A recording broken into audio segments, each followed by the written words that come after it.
So the idea really is just to have a chat, and I guess I'll offer a few guiding questions along the way. But if you want to talk among yourselves or just jump in, then you should feel free to do that. And perhaps we can keep things reasonably focused on global governance, uh, given the where this is being published. Obviously, if you want to talk about other things you did at UCL or in other programs, if you feel it's relevant, by all means. But I think the key constituency we have in mind is probably global governance nerds and perspective nerds. So it'd be great if we could kind of cater to that. Um, yeah. Do you have any questions? You basically all sort of get what I what I what I'm trying to drive at here. Yeah, I think so. Yeah. Well, it was your idea, Liv. So yeah. Okay. Good. So okay. All right. So where are we? We're in July, and teaching has formally ended, and now you're all independent researchers working hard on your magnus opus, the dissertation project, after a probably a pretty intense year, would be my guess. A lot happens in the MSc, a lot happens, it's quite compressed time frame, a lot, time flies when you're having fun, right? So I thought it might be good to pause now and take stock perhaps of where we are and how we got here. And obviously, it's been my pleasure to teach you over the last year, both the global governance module, but also various activities outside the classroom, including the trip to Geneva and all of the great events that the Global Governance and Ethics Student Society organized. I've learned a lot in the process, indeed, learned a lot from, I think each of you have played a role there in educating me at various points. And it would be great to hear a little bit about what you've learned, what you take away from this year. So perhaps we'll begin by just going around the room. If you could just introduce yourselves and share a bit about your background. Perhaps we'll begin with Rachel. Thanks, Rachel. So I'm Rachel.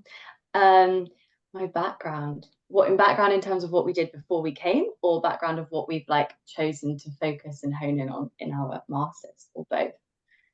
Perhaps a little bit of both.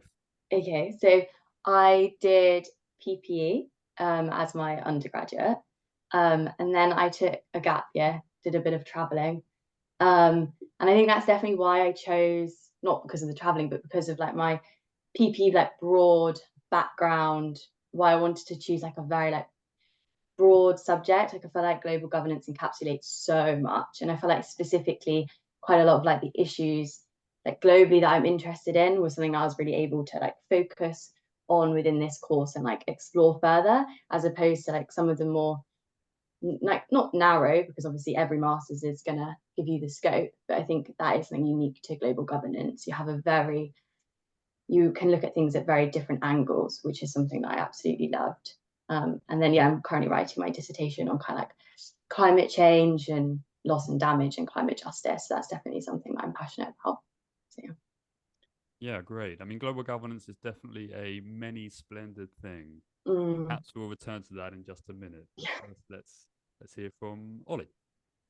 Yeah, Ollie, I've got a background in political theory uh at Exeter Uni, and I chose global governance and ethics because like the philosophy stuff is great and I still love it, but it doesn't necessarily leave you thinking that you've got a clear sense of where your interest in politics can take you, like professionally or just generally what the next steps could be. And so when I was looking for a course that might give me a bit more structure and clarity in terms of what I wanted to do with my interests, global governance and ethics, it kind of fused the normativity that I enjoyed in philosophy and political theory with something that felt a bit more not only concrete but like forward thinking, and had like sort of like a forward trajectory. It's like looking at things that are going to matter in the future, rather than maybe reflecting on how things have looked in the past, which is still useful. But yeah, that was why I was attracted to it. And I would say that my focus has sort of similar to what Rachel said in terms of it being quite broad and all encompassing the course.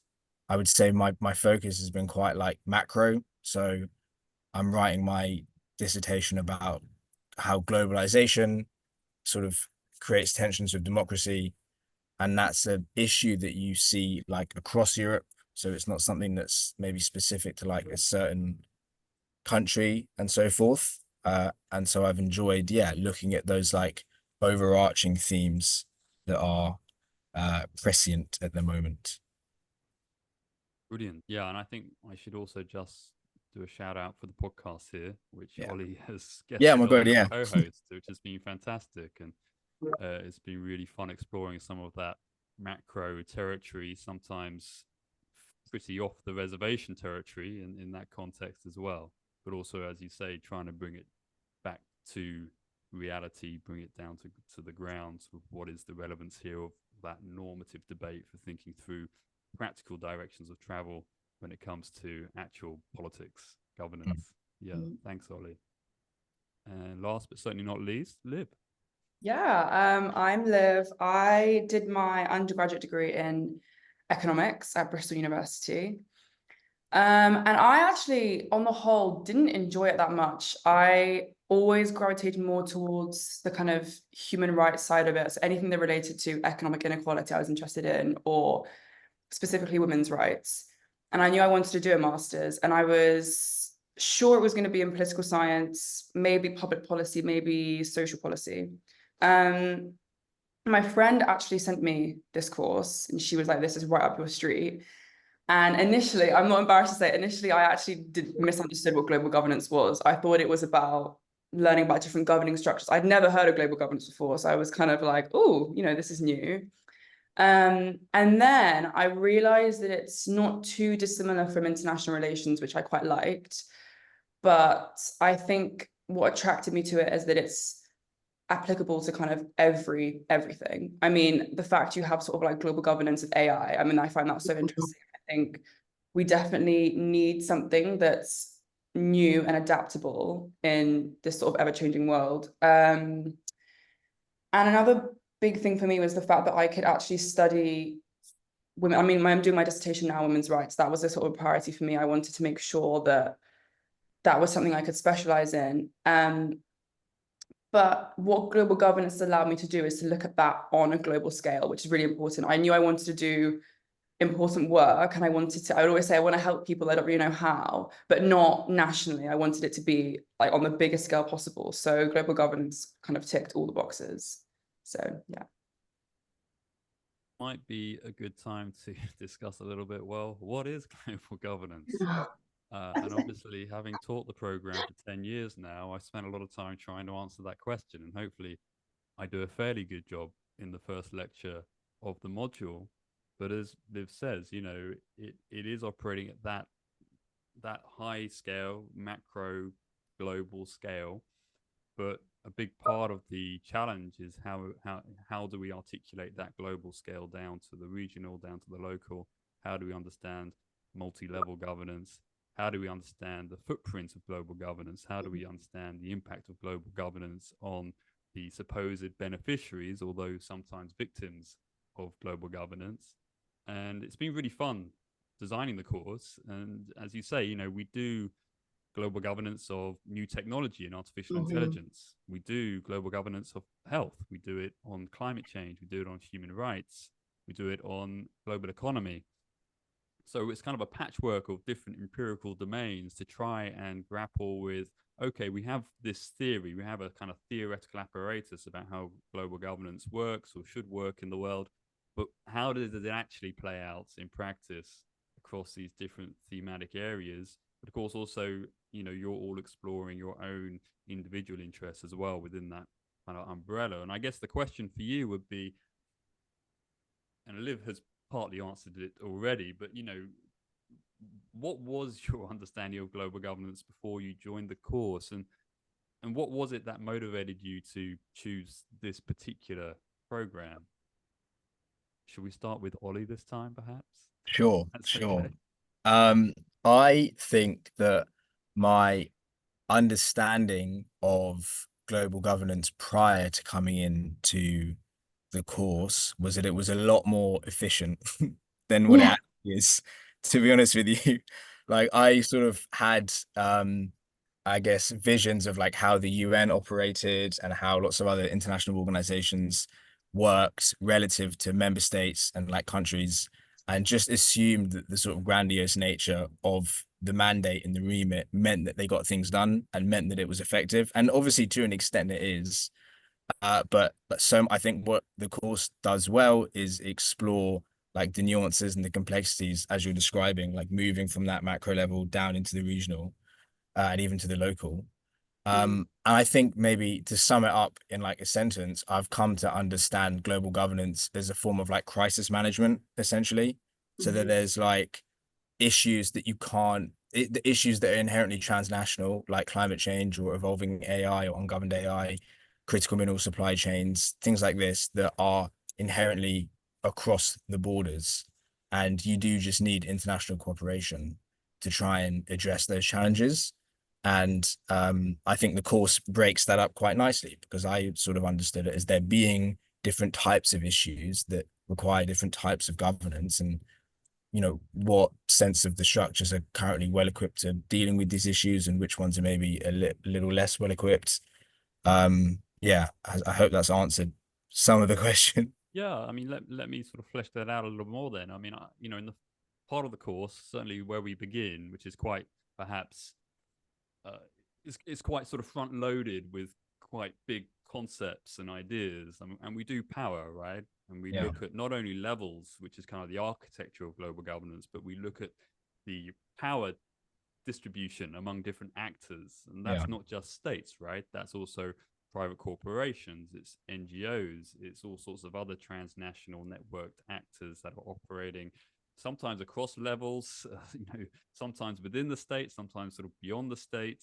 So we're trying to grapple with that, and not only kind of where that works in a kind of a efficiency functional sense, but also perhaps the pathologies of where power intrudes and undermines what might be a functional global governance response to a crisis or a problem.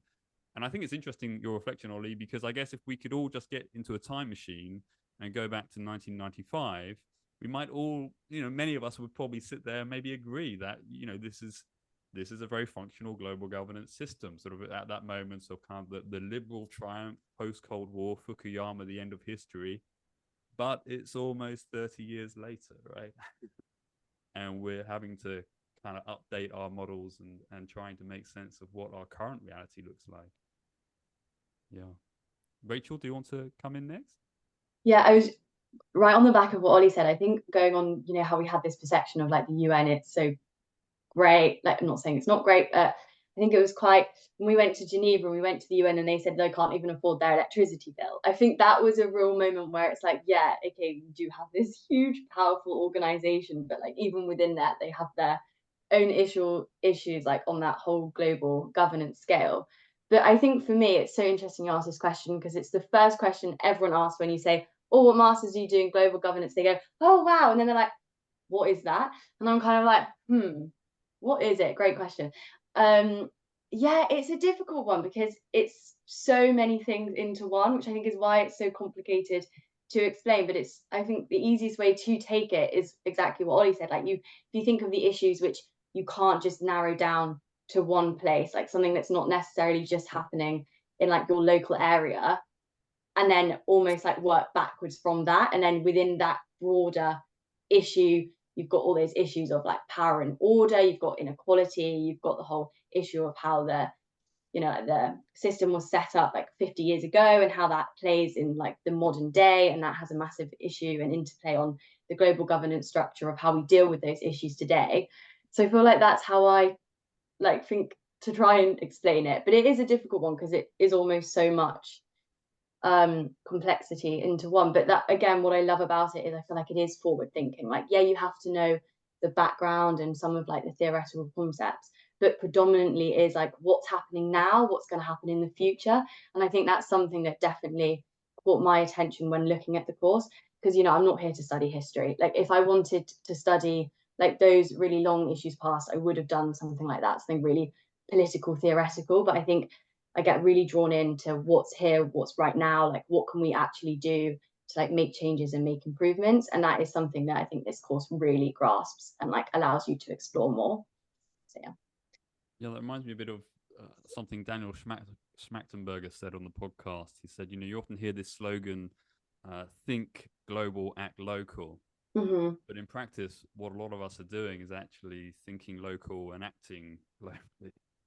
So to try and make visible what are the kind of indirect consequences of local actions for, you know, the globality, whether it's climate change or whatever else we're looking at. Yeah, thanks, Rachel. Liv. I'm going to try not to repeat what both Ollie and Rachel said, because I agree completely. I think it's, you know, very much the same thing. I think there's definitely a trend of global governance kind of being what you want it to be. That's kind of what I've taken from it, because I think I was having this conversation with another course mate actually, and my interpretation of global governance was different from her interpretation. I found that very interesting, because I initially, when I applied to this course, I was like, oh my God, the UN, I'm going to work for UN Women. And it's like global governance, exactly what it is. It's about learning about international organizations. And I was speaking to her and she was like, that's not what I think global governance is. I think global governance is kind of like a multilateral cooperation on not unilateral, but maybe individual issues or multifaceted issues. So it's kind of like this global effort to deal with these very complex challenges. And as I've learned more about global governance, I would say that is probably my opinion about what it is as well now, I think. But yeah, I mean, I find it really, I really like the fact that it's always changing and it can be anything. I like the fact that it's adaptable and it can be what you want it to be, because I find other schools of thought or other sort of like courses to be a little bit too stale. And but if you're not allowed to change your opinion of it and how you'd apply it, then how can you apply it to a world that's constantly changing? That's kind of how I view it.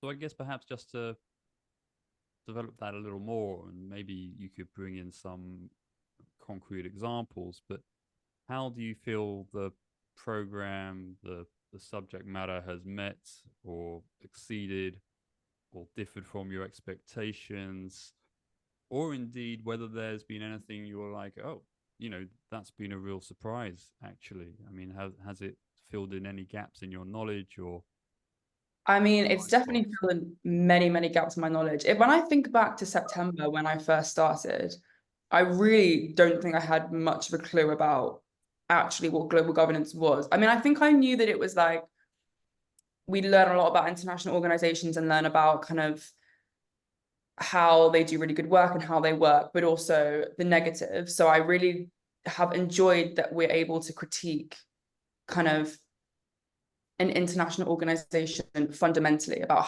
how is it possible that we can vote on certain policies and then implement them in different countries. I find that very interesting. So I suppose sort of a conversation on sovereignty. And I think what surprised me, like I keep saying, I think it's honestly how you can pretty much, if it's a global issue, you can pretty much discuss it within global governance.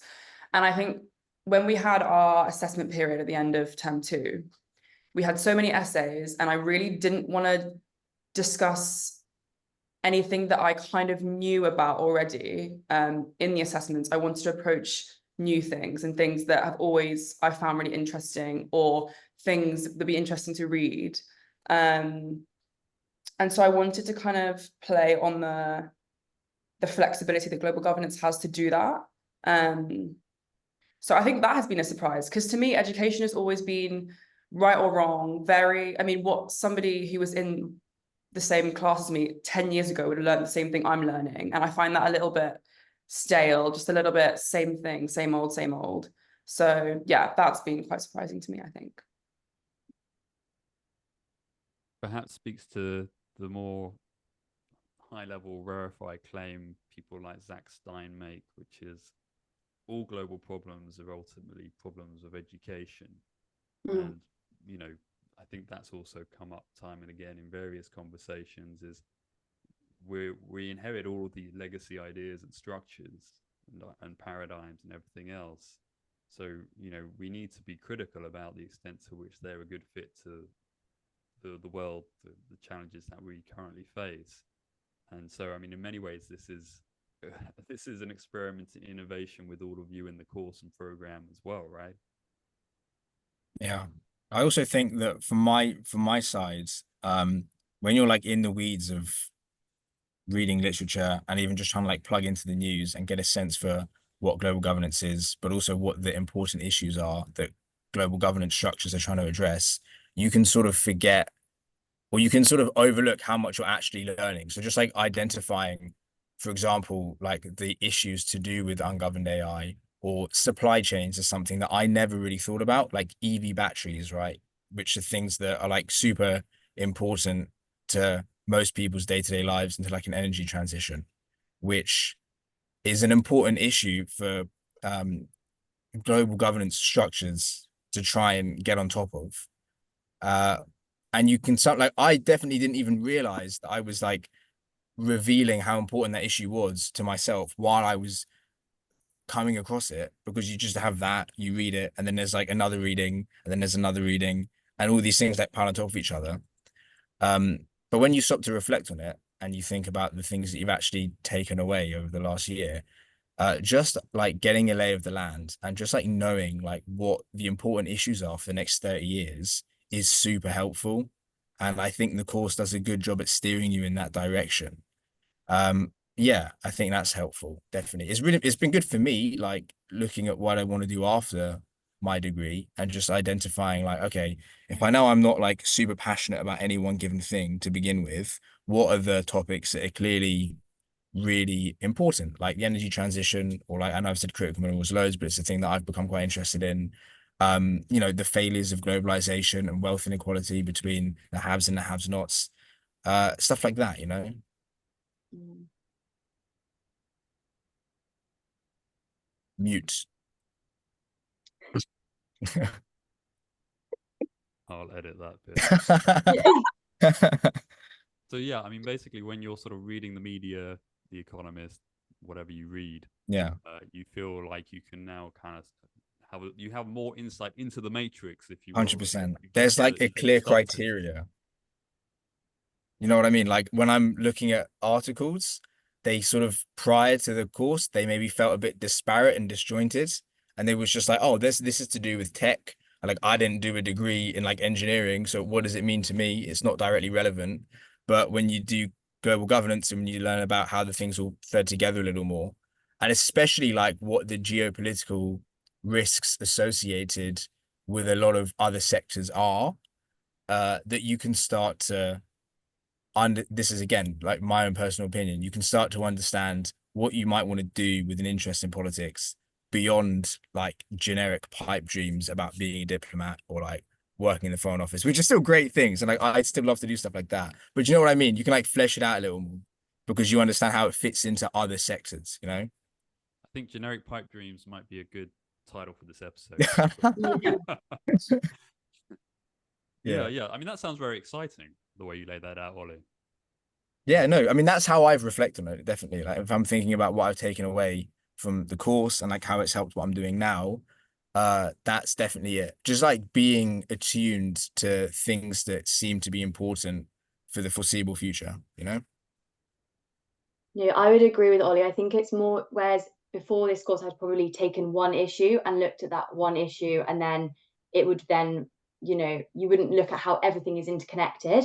But now I feel like it's hard to do global governance and look at one single thing through one lens. You kind of have to think, yeah, that's connected to that and that and that. So it's like all one piece of a massive jigsaw puzzle. And I think that's something definitely that I've learned massively, specifically on that like multilateral geopolitical scale. Like it's like a domino effect, and everything will impact everything else, which is quite scary as well. And I would say I have a little less hope for the future than I did before this course, but I think that's just a sign of the current political times and and everything that is going on around us in the world. But it's been a massive learning curve for sure.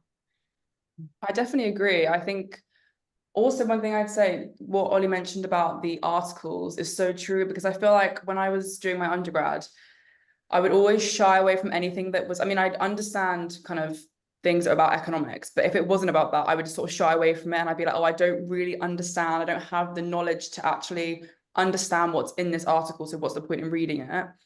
And I think doing global governance has really allowed me to think critically about things that I might not have expertise in, but I have the skills to kind of know how certain things might fit in with this global kind of jigsaw puzzle, as you say, which is quite empowering actually, because I feel like it's given me a lot more confidence in like so many different areas.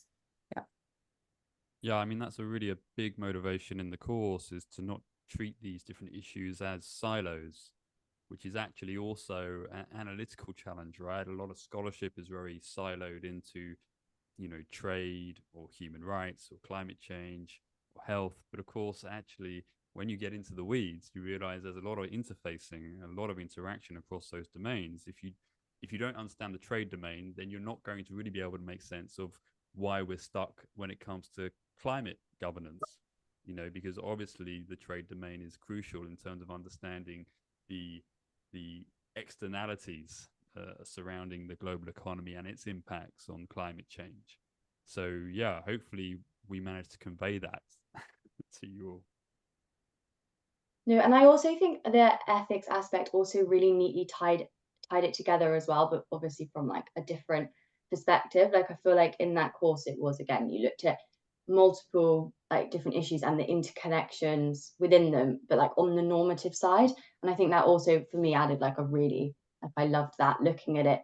Yeah, they have the same or similar normative themes running through, and that's another way to connect like the complexity between all these different issues, which was really interesting. Right, and you're doing this fascinating dissertation right now on loss and damage within the climate change regime. And that's just a really concrete way to actually grapple with questions of justice within Yeah. that context.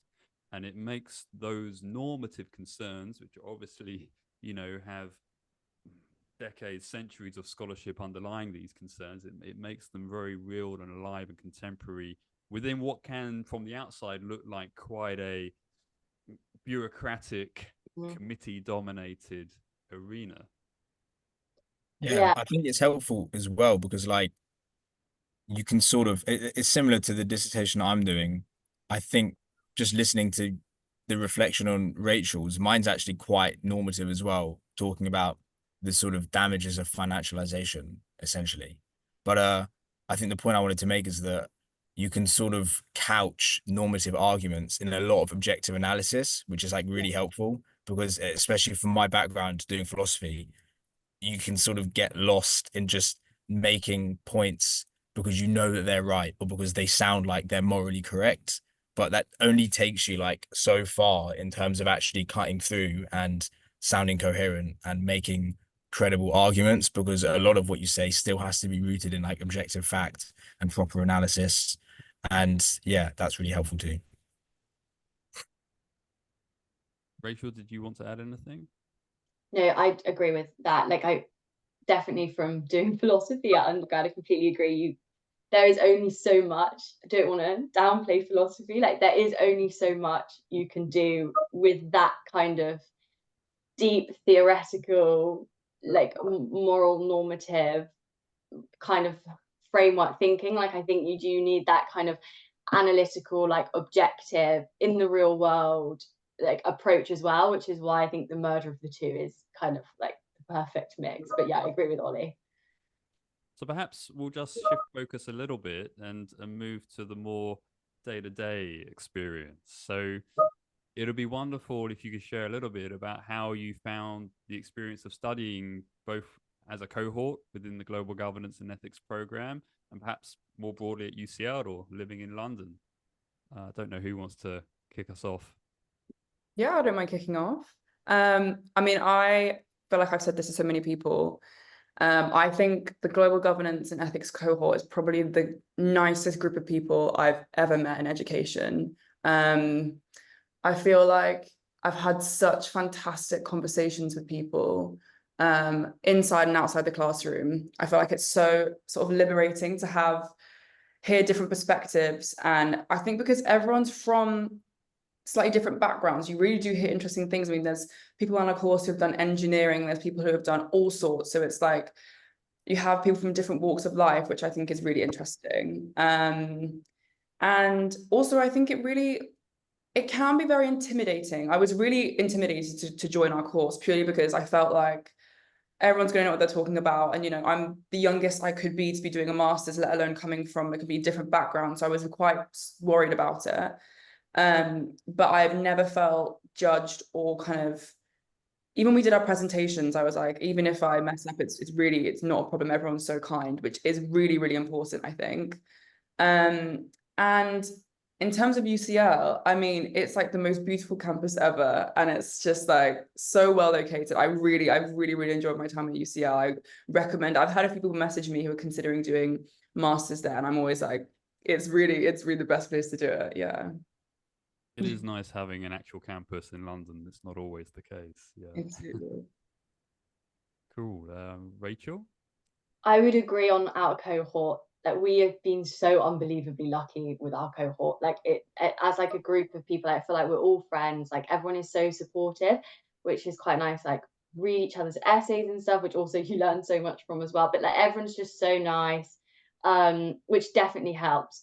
But I think we're all quite similar minded, which is probably why we kind of all get on. So I think that isn't probably something that's unique just to our cohort, but probably, you know, would happen in every cohort that does global governance. One thing I would say, coming in and being thrown into the quant module, pure coding, was a bit of a shock to the system, I can't lie to you. I think I was not expecting, wasn't quite expecting that. And I think term one, like, you know, week one, and you're hit with, yeah, we're doing hard coding, and you're kind of like, whoa, this is not what I signed up for.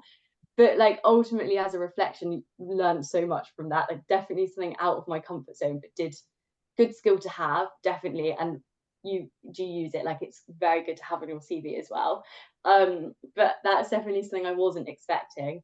But also good, like completely agree with what Liv's saying, like the teaching staff as well, so friendly at UCL. Like I don't know whether it's just a difference at masters compared to undergrad, but I was so shocked at the difference of like the almost like the connection and like the relationship you have with your lecturers. It's much more, I don't know, it's just different. Like I feel like it's more interpersonal, like you have more deep conversations, like inside and outside the classroom as well, and everyone is just more willing to help. I don't know, that's my reflection of it. It just seems, yeah, a lot more engaging is what I would say. But I think that's also a reflection on UCL. Like it's a fantastic uni and also a beautiful campus. Definitely unique to UCL, yes. Yeah. Yeah. We're the friendliest. Yeah. Thanks, Rachel. Ollie? I would just echo. I think Rachel and Liv have like perfectly summarized everything that's great about being at UCL. I'd only add that I love Senate House Library, Yeah. and I just love studying there.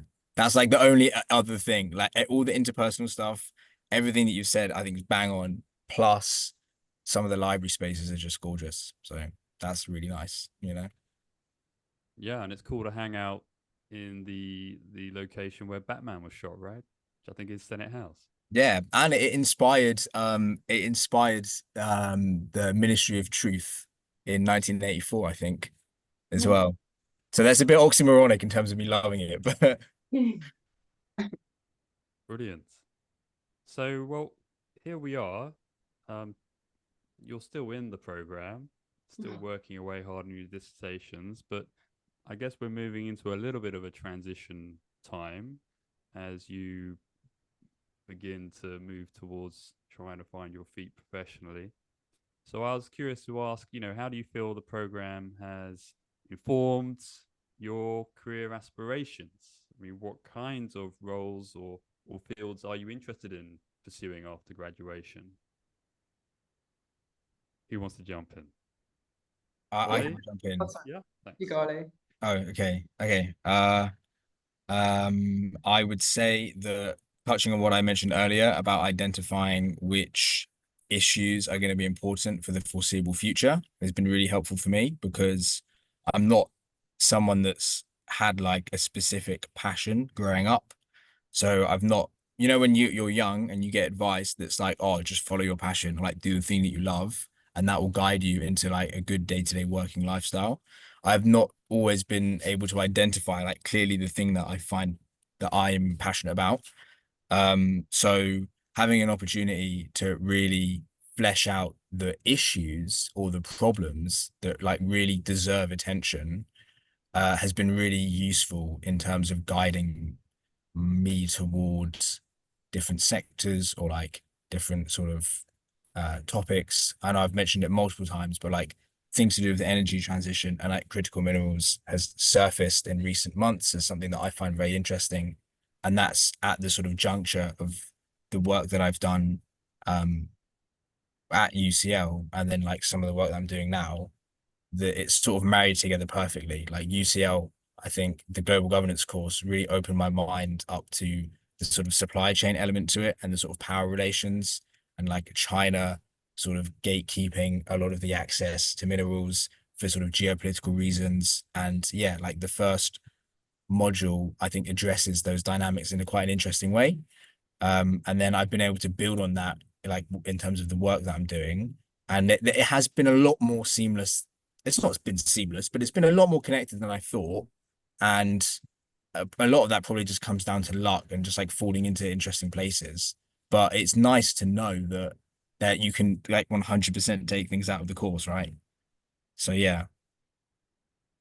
Yeah, I mean, I think a big part of it is, in a sense, horizon scanning as well, right? Getting some sense of what are the trends, processes that are in motion, and looking out there ahead to 2030, 2040, which obviously is when you guys are going to be hitting your stride, in whatever profession you choose. It's going to be very exciting to see where you do land. Obviously, I hope we'll stay in touch, and I'll be getting you in to give guest talks at UCL. So yeah, great. Thanks, Ollie. Liv? Yeah, so when I initially, like I said, when I started this course, I really thought I wanted to work within the UN, specifically UN Women. That was kind of my goal. And actually, I think throughout the year, I've had this subtle nudge continuously going, sort of pushing me into law. And I come from a family of lawyers, and I've been like, I'm not going to go down that path. I want to make my own path. I was very determined not to do the law thing. But actually, I realized I did my first presentation on rule of law, international rule of law. And I remember thinking it's going to be so stale. And I like, and actually I really, really enjoyed it. And that was sort of when I thought, okay, maybe law could suit me. And Geneva is what really did it for me, because it was when we went to the UN, I was inspired, but I also felt like this isn't really for me. I kind of realized that I didn't really want to work in that sort of setting. And our networking event was incredible because I spoke to so many different amazing people, and every single person I spoke to had done law at some point in their life. And I was kind of like, okay, I really think this is something I need to consider seriously. And for the last 3-4 months, alongside my degree, I've been volunteering for our national domestic abuse helpline, where I give very basic legal advice, which pairs really well with the dissertation I'm doing. And I also think that my experience at UCL has been so positive that it has kind of changed my view of education slightly. I think I came in knowing I wanted to do a master's, but I was very much like, kind of, let's get it over and done with. My degree was really, really tough, and I really just gritted my teeth and got through it. So this master's has been so pleasant. Even the exam period, honestly, I found really enjoyable at times. And it's kind of inspired me to continue education and do a law conversion course, which I'm considering at the moment, which would start in January, which would also be in Bloomsbury. So That's exciting, Liv. That's great. And I'm glad to hear the examination period actually quite enjoyable at the moment. It's always nice to hear. We have another former alumni, Sam Coleman, who also occasionally co-hosts on the podcast, who did a law conversion course as well and is currently a trainee solicitor. So yeah, maybe if you'd like to have a chat with him some point, we can arrange that. Yeah, I should do. Yeah. Can you just give me 1 second? Sorry, there's a delivery I've got to get. Yeah. Sorry. Yeah, just hold that. That's cool. How's work going, Ollie? Yeah. Sorry I'm late, guys. Yeah, it's going pretty well. It's interesting. There's currently only like on Fridays is work from home. So it's pretty much just like the interns and whichever like junior people want to make a good impression. So it's pretty chill today. But it's cool, man. Like obviously the UK elections just happened, so Yeah. everyone's buzzing about that. There's all this like analysis going around and shit. Yeah, how are you guys? What's going on? I completely forgot that it was Friday. When you said that, I was like, oh my God, it's the end of the week. I've lost all time scale of like, what is going on. Yeah, but yeah. So you're doing well then, I'd imagine. Yeah. Stress-free. Yeah, exactly. Seems Oh. like we should keep this bit in. A nice organic content. Yeah.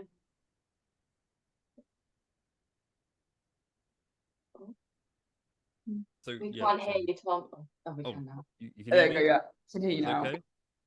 Yeah. So yeah, Rachel, Yeah.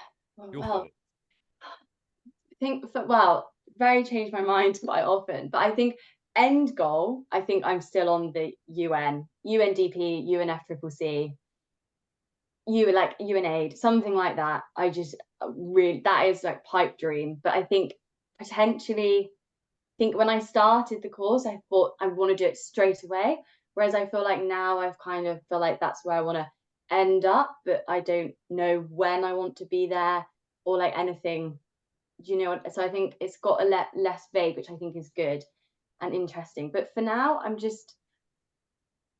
I'm excited, which I feel like is strange because I feel like before the future really stressed me out. I was like, oh my God, what am I going to do? And people would ask me, they're like, it was a really stressful thing. Whereas now I'm just actually genuinely like excited. Like there's so many things you can do. There's so many options and like open doors and stuff. And I have some, whether that's like ESG, corporate social responsibility. Like I'm working with a charity next year for the year, which I'm super excited about. I think, yeah, so that's kind of my thought process, which is very incoherent, which I do apologize. But I think at the beginning of this year, I got a grad scheme as a banker for Lloyds Bank. And I just think that was a real turning point for me of like, not for me. I do not want to, whether it's maybe me in 10 years time, I don't know, but I was just kind of, and everyone was around me being like, Rachel, that's just not you. Like, that's just not the type of person like you are to go into that kind of like really heavily finance, like corporate sector and stuff. And I think kind of shifted. I was like, yeah, definitely want to go more on the humanitarian kind of side. So sorry, that's very unhelpful, but that is my kind of thinking along this process.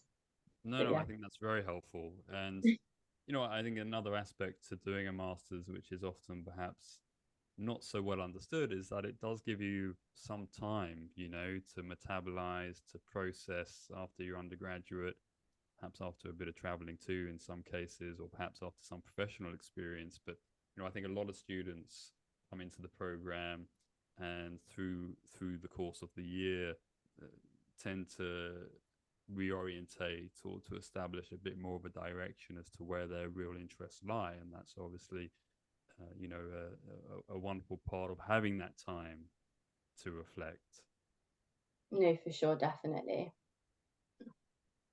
So you also said, Rachel, that you used to be pretty stressed out about the future. And, there is a sort of a sense around that the future is kind of stressful. Yeah. And I think one of the ethos sort of underpinning this course that's important to me is to try and, without necessarily being overly optimistic, to actually really try and set out the dynamic context within which we find ourselves, and to provide a sort of pragmatic but realistic sense of optimism about, well, there are all of these latent potentials and possibilities. In a sense, it's informed also by my reading of, say, critical scholarship. So Mark Fisher's work, his famous phrase, "The future is cancelled," as a kind of a zeitgeist within the culture. And I personally think it's quite important to resist that notion because the future is never cancelled, right? History shows that. So I suppose as we sort of roll to a close, I'd be curious to ask, what are your sort of hopes for the future? I mean, in terms of global governance, in terms perhaps of ethical leadership, where do you land at the moment on those sorts of questions? I think, sorry, yeah. sorry. No, I was going to say, I think for me, my idea of what I want to do in the future and sort of the work I want to do has changed so much, because actually, very similar to Ollie, I was always told, follow your passion. And I remember it was this looming anxiety literally throughout GCSEs and A levels of, oh my God, what am I going to do? At one point, I wanted to be a neurosurgeon. At one point, I wanted to be a vet. It was just like, you have to choose something and go into it, and that's it. And you're going to be in it for life. And I think I've definitely shifted my idea from, what am I passionate about? Because my passions aren't really, I'd say, to do with the things I study. My passions are more like, singing or things like that. But what I care about is what I think drives my aspirations in terms of career. Because I think my goal is to always work on things that I care about, because I really do care about helping people and making a difference. So I know that if I'm doing that, I'm kind of always on the right road. And I also think, this master's made me realize, especially the networking event, it's made me realize that actually, if you do the things that you enjoy, the things you care about, you're always gonna kind of do your best work. And then you can always go and work for like international organizations as you get older, like later in your career. That's something I definitely realized. I kind of thought you had to do internships there and then work your way up, but that's definitely not how most people get into it. So yeah, I'd say my goals have definitely changed. Yeah. And your hopes for the future, Liv, in terms of the big macro picture? My hopes for the future, well, honestly, I think I'm slightly delusional in that my genuine goal for the future is to like is to prove globally that restrictive abortion laws are really detrimental to women. That would be my like life goal. Although obviously that is a very complex issue that I don't think one person can solve, but I'm trying to with my dissertation. So yeah, that is my life goal. Yeah, slightly delusional perhaps. Well, I'm sure you're going to find lots of like-minded allies and coalitions along the way. Absolutely, hopefully. Brilliant, thank you. Ollie? It's hard. I mean, I definitely don't have a clear sense as Liv's just described of like what I want to do. But that sounds great, by the way, Liv. That sounds like a great plan for sure. I think I'm still like figuring it out. Like I say, I'm sort of just following the issues that seem prescient. I'm not necessarily like, I don't have a sense of what I think is like immediately important at my sort of like core, and I'm going to sort of follow that. It's more like what is happening externally and seems to be a driving factor in terms of like how we go about doing better things, like transitioning away from awful fossil fuels, or I guess the abortion thing is another good example. But just like finding out where those spaces are and like what the plans are. Like for example, there's a big question looming over like Britain's future in the world, like post Brexit, there's a bit of an identity crisis going on, and like the country has to recalibrate and figure out what its foreign policy is, like where it stands relative to other countries. And so if I'm trying to be a bit more tangible about, what my sort of aspirations would be, or like what I think is important, like, helping a country like recalibrate in the right way, which I imagine is going to involve figuring out like how they contribute to the energy transition, sounds really cool and like sounds really interesting. Agreeable disagreement is another thing. If I could get really, now I'm starting to think of stuff. If I could get like big and macro and abstract and vague, I would say like just a sort of general climate politically in which people were more open to the agreeable disagreement, so that you didn't have things that were so polarized, because that's obviously a huge problem, like in Europe and in the US at the moment. France and Le Pen, and Trump's probably going to come in the president, and reform are getting a popular vote, and all these different things are happening like literally right now. And yeah, those things. I don't know. I think I'm rambling, to be honest with you, because I don't have a very coherent answer. But these are things that I think are important and that I think we ought to be striving toward making better. Yeah. Vote for Ollie. Yeah. Well, I mean, I think that again, that's really integral to the course in that this is real politics, right? These are moments of real historical choice where decisions really matter. So, ideally that should be empowering, right? Yeah, I think so. I mean, I think that goes back to a point that Rachel made earlier about, actually being, in a sense, excited. Obviously, there's a lot of stuff that needs to be addressed, and there are a lot of big macro issues that need to be fixed. But I guess doing the global governance course gives you some footing and gives you some confidence that actually you can contribute to those lofty ambitions. And that is, in a sense, exciting, even though you'd think, well, these are bad things and you ought not to be excited about these bad things. The prospect of being able to contribute to fixing them is a really empowering thing. So yeah. Rachel. Gosh. I would say I feel like I'm in between Ollie and Liv, whereas I have some very clear like things I'm so passionate about, but they're also set in such different directions. So it's kind of like where I end up, who knows? But on like a more like local, not local, but like national level, like prison reform is something I'm really interested in. And I feel like that has been a passion of mine literally for like 6 or 7 years. But whether that's anything I'll actually tap into, who knows? We'll see in the future. But then like also I feel like at the core of my heart is like poverty, impact, climate change impact on poverty. I would say like if we're talking like at the moment currently, I would say that's like my direction of like the kind of area I want to be working within. But I don't know, in that sense I'm kind of skeptical. I don't really share, I need to share some more optimism with the future. But like what Ollie said, with the potential of Trump being re-elected, we've got like the percentage of the vote that reform had last night was quite high, like 14%. It's like we've got all of these like really interesting like I should clarify that this conversation is taking place in the morning after the general election here in the UK, 5th of July. Yes, yeah. Like I think, and the elections that are going to happen in France, like it's such an interesting political time. And I think next year's cohort are going to have so much to talk about and like almost see out more how that plays out. But I think you just got to watch the space, really see actually what is going to happen, because I think at this point in time you can't predict at all what we're even going to be in 2 years' time.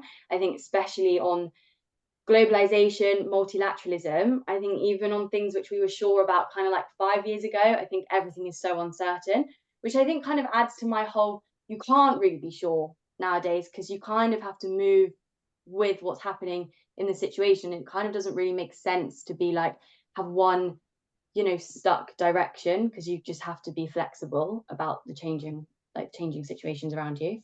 But yeah, again, that's very unhelpful, so I do apologize. I don't think that's unhelpful. Yeah. No, that was really helpful. Yeah, it's a very valuable insight that it's good sometimes to sit with uncertainty, to sit with confusion, to not rush to judgment, to not rush to action, and to be able to do that in good company, all the better. Exactly. Yeah. So perhaps we'll close. I'd just like to ask you if you have any final thoughts or reflections you'd like to share about your experience in the program, or perhaps any favorite memories or moments that you'd like to share. I would say that the trip to Geneva was definitely a highlight. I think definitely in terms of it was a learning experience for me, but also just I feel like our second term we weren't together as much as a whole cohort. So I think it was a really nice way to kind of end the term, and then we will go off and do our independent work. I would also say, I mean, I really don't want to sound like an advert for the course because I feel like that can come across a bit forced, but I would honestly say I think global governance is really well suited to people who perhaps if you're kind of interested in loads of different things, I feel like everyone on our course, it's not like they've got one thing they're like, I have to do this. It's like they've got so many different interests and they're open to kind of learning about them in different ways. I think that's something I've picked up on the course. So I think, yeah, if that resonates with people, then you should definitely consider doing global governance. Yeah. I'll second that. No, I agree with Liv on both aspects. Like Geneva was definitely a highlight. Geneva was exhausting, but like in a good way. Like I felt like I needed like a week long recovery period after Geneva, but it was like so much fun. And it was nice, as you said, to like be all together before we do like all our independent research. And like not everyone is still in London, so it was a really nice like opportunity. And I also agree with what Liv's saying. Like if you kind of don't know, or you have lots of interests, it's probably the better way to put it, then, but more on like a macro scale, I would say. Like if you're interested but in bigger picture ideas, then global governance is definitely for you. Yeah, I think that's like the best advice to give, because I think a lot of people probably are in that position, especially people who have like a vague sense of being interested in politics, or I think more broadly just doing the right thing, or like just wanting to put yourself in a position where you can help. That can be a bit daunting and it can be a bit vague. So a course like global governance, I think does a very good job at like genuinely organizing your thoughts a little bit and saying, well, here's one space where you could be useful and that you could be helpful, and there's an issue that needs addressing, and here's another space. And I think that's really good for just like distilling your thoughts and positioning yourself for whatever you want to do next. And I have to give a shout out to the podcast as well, because we only touched on it a little bit, but that allowed me to continue on with all of the passions that I have for philosophy, and for just like really getting stuck into ideas that you just otherwise don't have time to talk about, like in like the normal curriculum.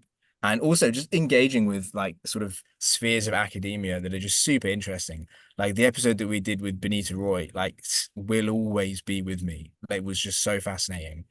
And she just had such wonderful insights in terms of describing this like strange place that we're in. Like, we were talking earlier about like the far right and this sort of period of change, and she has such a sort of beautiful way of describing this period as transitory.